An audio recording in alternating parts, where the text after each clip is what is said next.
और द्रोण पुत्र अश्वत्थामा के द्वारा अपने पुत्रों को मरा देखकर सब पांडव बड़े दुखी हुए।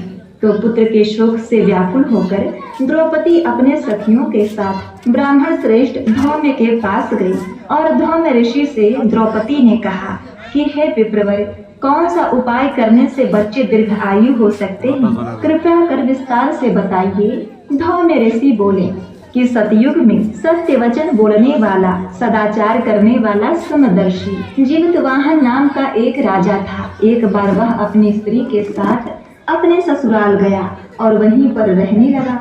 एक दिन आधी रात के समय पुत्र के शोक से व्याकुल एक स्त्री रोने लगी, क्योंकि वह अपने बेटे के दर्शन से निराश हो चुकी थी।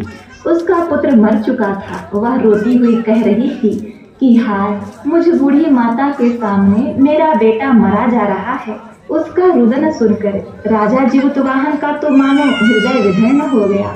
वह तत्काल उस स्त्री के पास गए और उनसे पूछा, हे माते, तुम्हारा बेटा कैसे मरा है?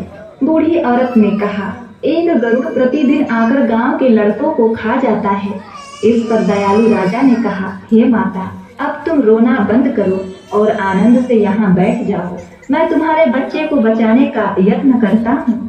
ऐसा कहकर राजा उसी स्थान पर गए जहाँ गरुड़ आकर प्रतिदिन मांस खाया करते थे।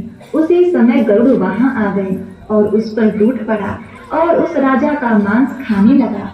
जब अतिशय तेजस्वी गरुड़ ने राजा का बायां अंग खा लिया तो झटपट राजा ने अपना दाहिना अंग फेर कर गरुड़ के सामने रख दिया।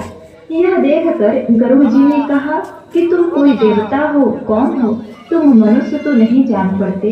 अच्छा, अपना जन्म और कुल बताओ। पीड़ा से व्याकुल मन वाले राजा ने